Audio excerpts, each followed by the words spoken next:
Bom dia, pessoal. Hoje é segunda-feira, 17 de março. Já passamos do meio do mês, hein, pessoal? E como fazemos todas as segundas-feiras, esse aqui é o boletim Monday Morning, né? Onde nós apresentamos a agenda de todos os indicadores econômicos a serem divulgados no Brasil e no mundo na semana e também pincelamos algumas notícias mais relevantes de economia, finanças ou política. Então vamos começar? Vamos lá. Bom, começando pelos dados que já saíram esta manhã do Boletim Focus desta semana, onde as mudanças mais relevantes foram principalmente no IPCA e no PIB, vocês vão ver agora. E começando pelo IPCA, pela primeira vez, acho que em 20 semanas, há a projeção de uma redução, olha só, redução do IPCA ou do índice de inflação para este ano de 2025. Na semana passada, a previsão era de 5,68%, que caiu agora para 5,66%. Uma redução pequena, mas uma redução, né? Positivo. Por outro lado, o IPCA para 2026 foi projetado para cima. Saiu de 4,40% na semana passada, agora para 4,48%. Falando sobre o PIB sofre uma redução na previsão tanto para 2025 como para 2026. Em 2025, caiu de 2,01% de aumento do Produto Interno Bruto para 1,99%. E para o ano que vem, 2026, caiu de 1,7% para 1,6%. Permanece inalterado o PIB previsto para 2027 em 2%.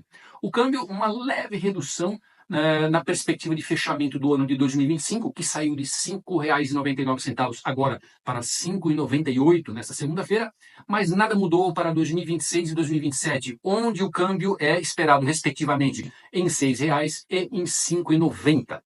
A Selic também permaneceu inalterada em todos os horizontes de tempo. 2025, permanecemos com a previsão de uma Selic de 15% no final do ano, para 2026, 12,50% e 10,5% para 2027.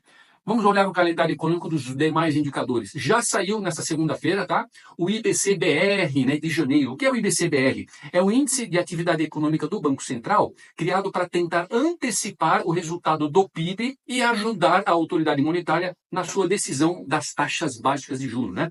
Então, o IBC-BR, que foi divulgado no mês passado, foi em menos 0,70%. Havia uma projeção de um índice de atividade econômica positivo, tá? De 0,22% para ser divulgado, e veio muito melhor, veio com 0,90% de atividade econômica, tá? E vejam só, como a atividade econômica foi projetada para cima, isso pode pôr em xeque qualquer possibilidade de redução da Selic, que na verdade já não existia, né? A reunião que ocorrerá essa semana do Banco Central para decidir a taxa Selic, né, do Copom do Banco Central, ainda permanece previsto num aumento de 1%, o que levará a nossa Selic dos atuais 3,25 para 14,25. Mas vejamos, né? Temos que ter uma confirmação disso depois da reunião da quarta-feira. Bom, ainda nessa segunda-feira sairão dados de vendas no varejo dos Estados Unidos. Na terça-feira, amanhã, dia 18 de março, teremos o IGP-10, né? O IGP-10, que é um índice de inflação divulgado pela Fundação Getúlio Vargas, que cobre o 11º dia do mês anterior até o 10º dia do mês corrente, tá? E ele mede, então, a variação de preços de produtos e serviços dentro desse período. Então, teremos amanhã o IGP-10 de março, sabendo que o anterior, o de fevereiro, veio em 0,9%. Vejamos como virá março. Teremos também amanhã a balança comercial de janeiro, né, na zona do euro, e teremos os dados de licença de construção de novas casas e também o estoque de petróleo bruto semanal dos Estados Unidos. Na quarta-feira, dia 19, teremos a divulgação do fluxo cambial estrangeiro semanal, né, aqui no Brasil, sendo que na semana passada esse fluxo foi negativo em 780 milhões de reais. Teremos também na quarta-feira, né, a divulgação da taxa de juros Selic após a reunião do Copom, sabendo que atualmente é 13,25 e provavelmente deverá aumentar mais 1%. Teremos também na quarta-feira a divulgação da taxa de juros dos Estados Unidos, tá? A ser divulgada pelo Fed após a reunião também de 2 dias, de terça e quarta-feira. Atualmente a faixa que está vigente da taxa de juros americana é de 4,25 a 4,5 e a expectativa predominante é que essa faixa seja mantida. Teremos também, na quarta-feira, o índice de preços ao consumidor da zona do euro fevereiro e também de 12 meses, tá? Sendo que, no mês passado, o índice de preço ao consumidor anual na Europa veio em 2,5% e a previsão é que, com a divulgação dessa quarta-feira, esse índice de 12 meses possa cair para 2,4%. Na quinta-feira, dia 20, teremos a divulgação dos pedidos iniciais e contínuos de seguro-desemprego nos Estados Unidos. E na sexta-feira, teremos a divulgação da Receita Tributária de fevereiro aqui no Brasil, Lembrando que no mês de janeiro, essa receita tributária foi de 261,3 bilhões de reais. E o índice de confiança do consumidor da Europa. Bom, vejamos agora algumas notícias mais importantes que temos para agora, para essa semana. Primeira notícia: minério de ferro cai com preocupações com demanda após dados imobiliários na China. Notícia da Reuters desta manhã, tá? Das 8 horas e 31 minutos do dia 17/3. Bom, vamos lá. Os contratos futuros de minério de ferro abriram esta segunda-feira em queda de 1,14%, cotado a $107,55 a tonelada, depois da divulgação de uma série de dados imobiliários na China. Para se ter uma ideia, o indicador de início de novas construções, que já havia se retraído 23% em 2024, acumula uma redução adicional em janeiro e fevereiro de mais 29,6%. Veja, somente em 2 meses, hein? As siderúrgicas da China, o maior produtor e consumidor de aços do mundo, têm enfrentado pressão frequente devido à escalada dos atritos comerciais devido às novas tarifas impostas pelos Estados Unidos. A produção de aço bruto na China cresceu 1,5% este ano, o que, contra a grande redução de consumo interno de aço, faz com que os estoques estejam aumentando consideravelmente e, com isso, os preços não só do minério, mas também de produtos derivados do mesmo, vêm para baixo. Segunda notícia, do Investing.com desta manhã. Negociações comerciais entre Índia e Estados Unidos avançam. Autoridades da Índia expressaram otimismo sobre as negociações comerciais em curso com os Estados Unidos e confirmaram que o país está proativamente engajado em um acordo comercial bilateral.